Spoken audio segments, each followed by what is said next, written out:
Years and years ago, I received permission from one of my teachers, Stephen K. Hayes, to perform a specific meditation ritual around the new year to help set goals and achieve them. For years, I did this at my house, inviting a select group of friends to participate. And I was looking back at some of the feedback recently from ceremonies past, and many folks said it made a difference. This year, the coming year, we all know the world is going to be more contentious, more challenging, more adverse in many ways.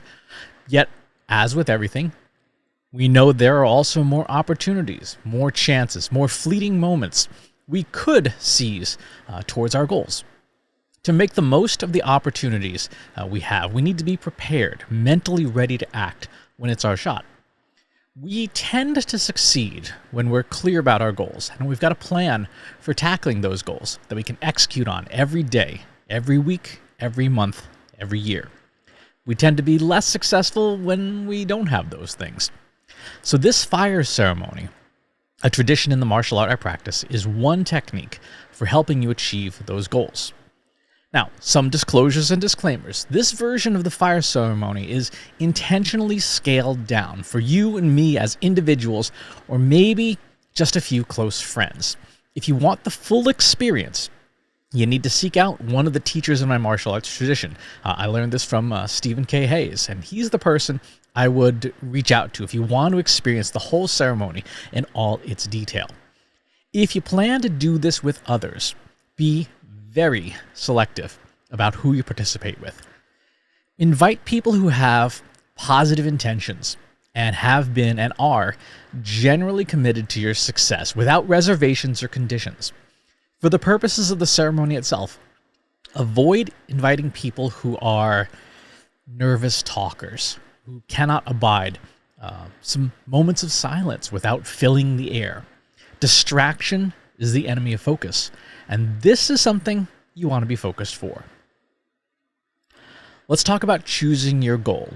A few things before you begin. First, you have to do this. You have to participate.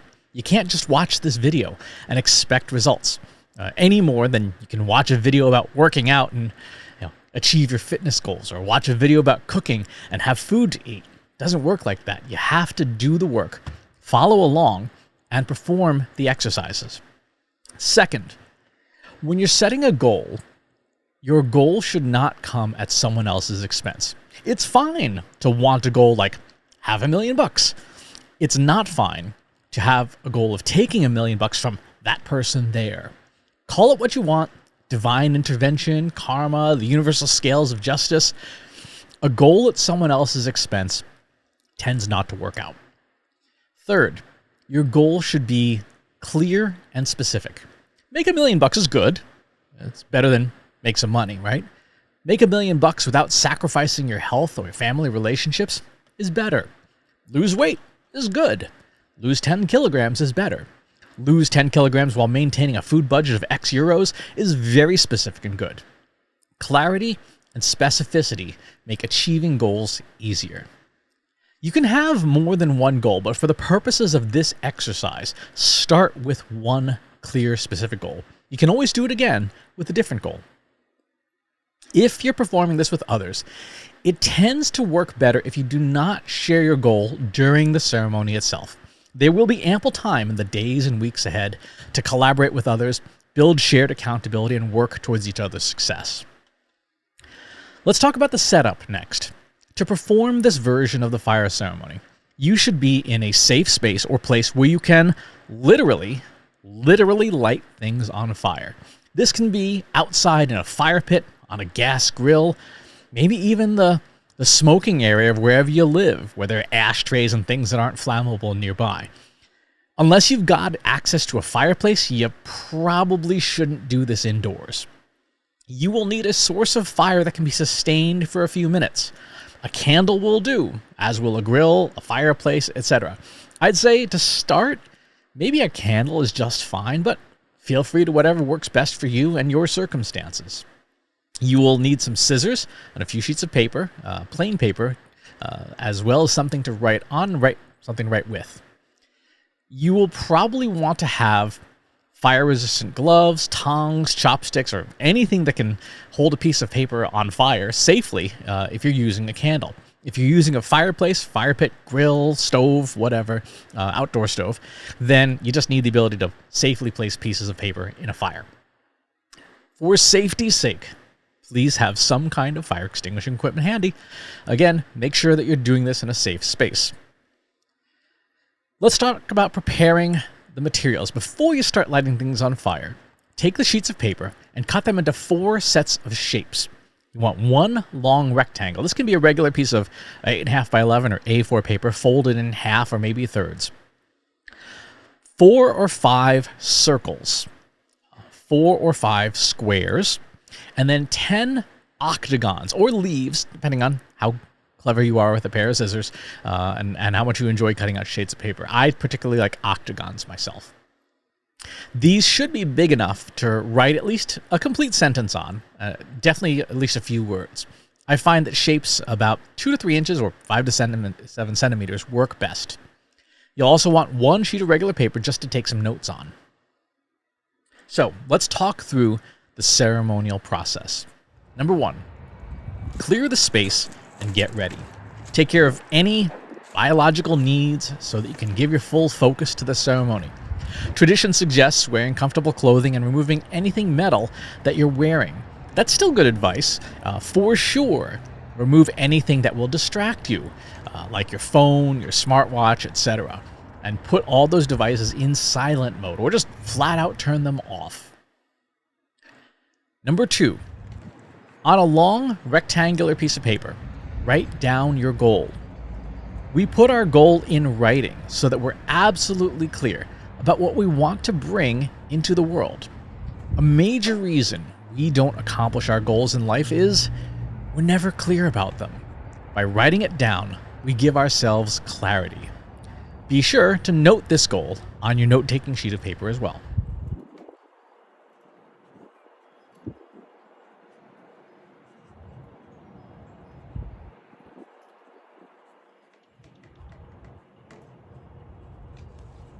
Number 3, write your name and the year.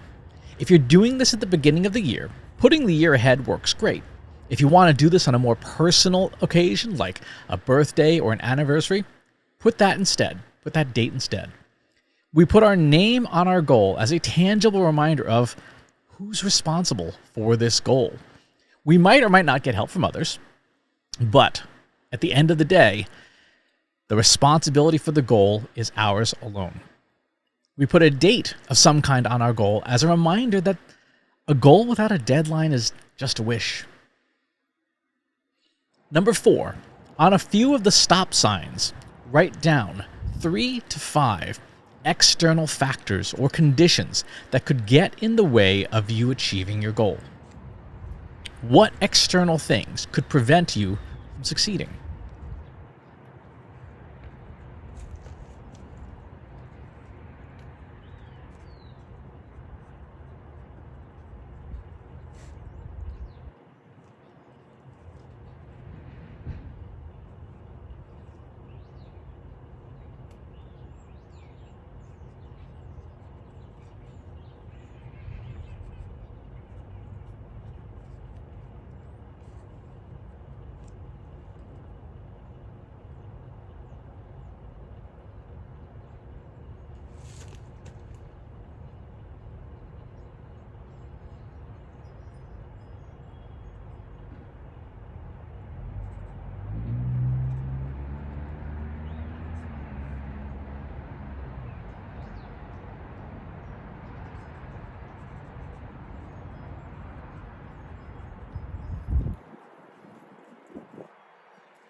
After you jot these down, put them into the flame, one by one, so that the world knows what you're looking out for.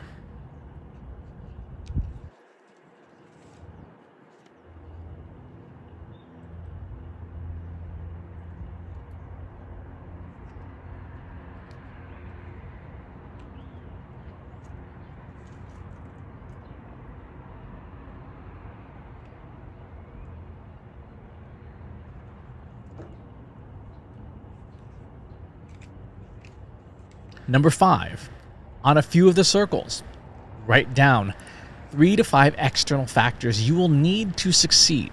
What people or situations will you have to change, move, or work with to make your goal a reality?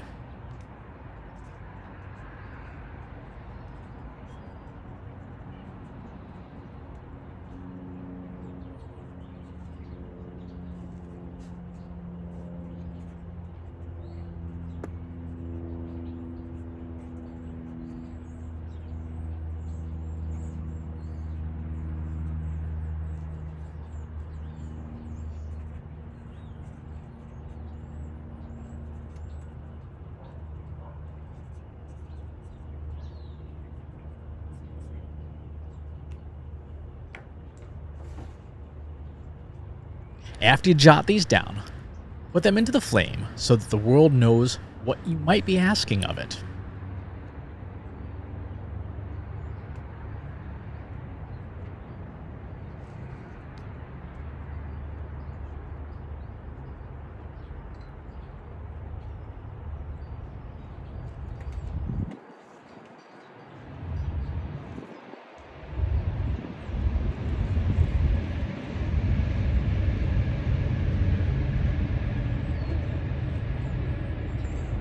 Number 6, on the remaining stop signs, write down 3 to 5 internal factors or conditions that could get in the way of you achieving your goal. What are the specific internal tendencies, habits, and inhibitors that could work to prevent you from succeeding at your goal?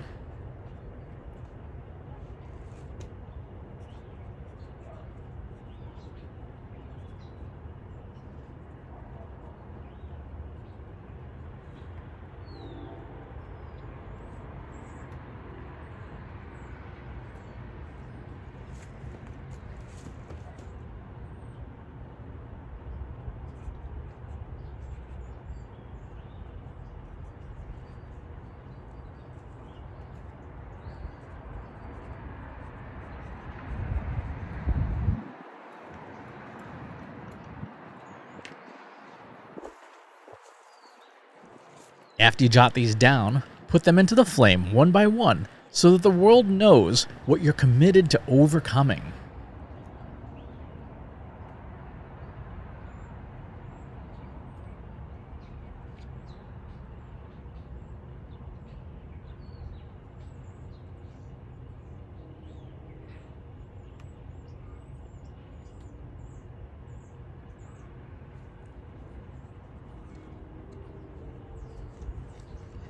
Number 7, on a few of the squares, write down 3 to 5 internal factors you will need to succeed. What ideas, feelings, beliefs, or habits will you have to develop, face up to, or give up to create the internal conditions you need to achieve your goal?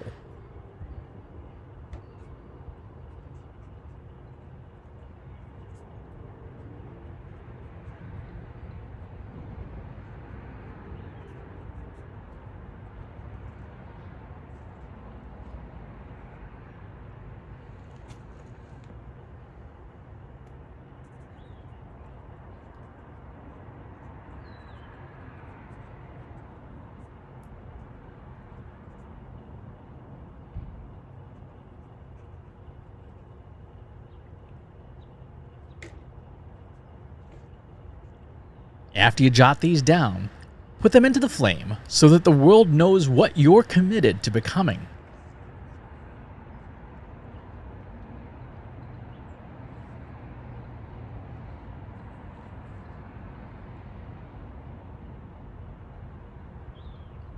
Number 8, make brief notes of the things you've just put into the flame, the external factors that would inhibit your goal, the external factors that would advance your goal, the internal factors that would inhibit your goal, and the internal factors that would advance your goal on the note-taking sheet of paper.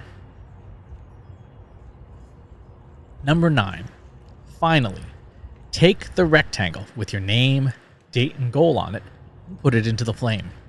As you do this, as you watch the fire spring to life, realize you are telling the world that your goal is real, that you're bringing it to life, and that you're announcing your commitment to take immediate action towards your goal.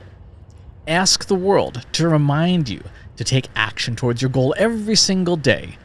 Steps of any size that move you closer to your goal. Remember that an average plan, vigorously executed, beats out a beautiful plan on which you never take action.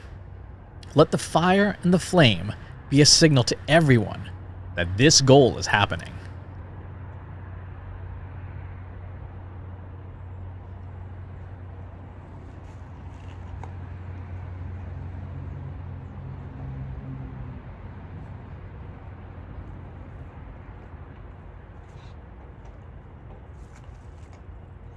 Once the paper has been burned up, carefully snuff out the fire and clean it up. Some people prefer to gather the ashes and save them in a little container or jar, or smudge themselves with the ashes as a tangible reminder of what they've committed to. Whatever you do, take your note-taking sheet of paper as the start of your plan, your blueprint to succeeding at your goal. Get started and keep going. The dividing line between success and failure often isn't resources or intelligence, but perseverance. Keep going.